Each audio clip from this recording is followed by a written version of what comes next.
You hop out. Yo, E, stay in there, all right? A traffic stop in New York City leads to a young black man being arrested for possession of marijuana. Alright, this was in the back seat on the floor.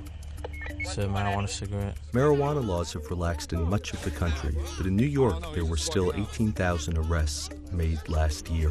Those arrests are rarely contested. What? You can do it from the sidewalk. Step back. Yo, you were just playing something in my car?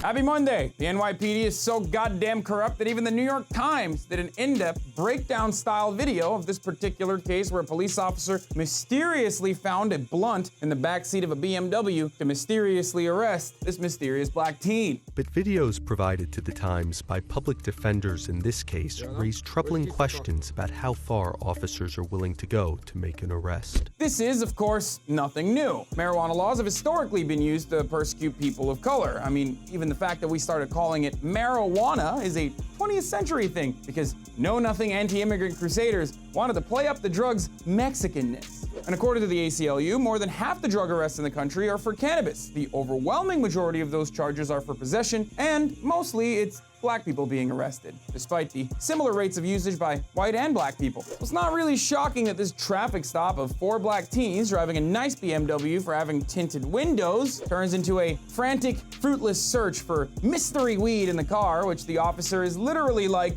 we gotta nail these kids, dude. We gotta find it. You know what I mean? Shocking, of course, that this body camera mysteriously malfunctions and then this mystery joint appears right out of thin air, right as the camera turns back on. So weird. Yeah. Let's rewind. It's activated just as Erickson discovers evidence.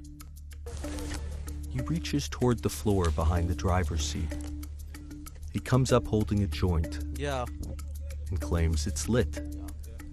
He believes this allows him to arrest all of the car's occupants. I mean, thank God for the boys in blue. Thank you for your service, sir. By the way, after this kid spent 2 weeks in jail, the trial abruptly ended and the case was sealed after the judge watched this footage and the other body cams from all the other officers who couldn't find weed in the car. Of course, an internal review by the NYPD also found no misconduct. Eric Gardner's murderers are still also free 4 years later. The NYPD is incredibly good at finding weed even when there isn't any, but so bad at finding corruption. Also, if anyone's going to be arrested for possession, shouldn't it be the officer? What's insane is that episodes of cops planting evidence to frame people of color remains commonplace, despite the fact that the nation as a whole is rapidly moving toward decriminalizing marijuana possession. Multinational corporations are eagerly exploring investment opportunities in the cannabis sector, and people generally have an opinion that weed is tight, brother. So why is it that supposedly rational centrist liberal Mayor Bloomberg, who now wants to be the savior of the Democratic Party, escalated the NYPD's broken windows policing strategy that led up to 50,000 marijuana arrests per year?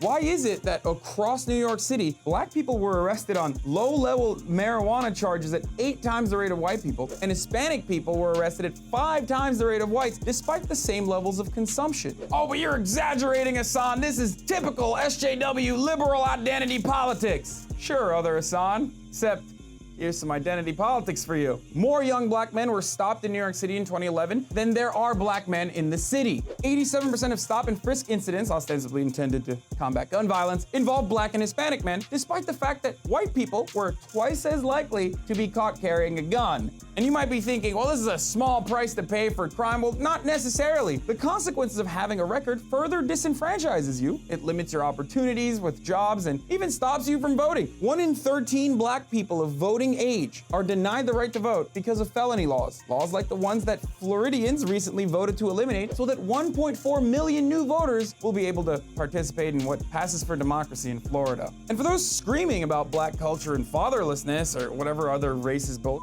that you believe, 1 out of 9 black children in this country has an incarcerated parent. So maybe let's decriminalize across the board, change police practices so they don't unfairly target people of color, and roll back harsh mandatory minimum prison sentences for drug offenses. Let's also end policies that permanently exclude people from key rights and opportunities that range from voting to employment to financial aid, child custody, and even public housing. housing. When that happens, I promise I'll stop being an SJW. I'm Hasan Piker. If you hadn't seen this video before, please share it with your friends and leave your thoughts in the comment section below. For a longer conversation, join me at my Twitch every day at twitch.tv/Hasanabi, where I'm live after 5 p.m. Pacific. And please join TYT membership to support us by going to tyt.com/Hasan. And this has been The Breakdown. You like this video? Great. Never miss another breakdown video by hitting the subscribe button below, and also ring the bell to get notified whenever we publish a new one.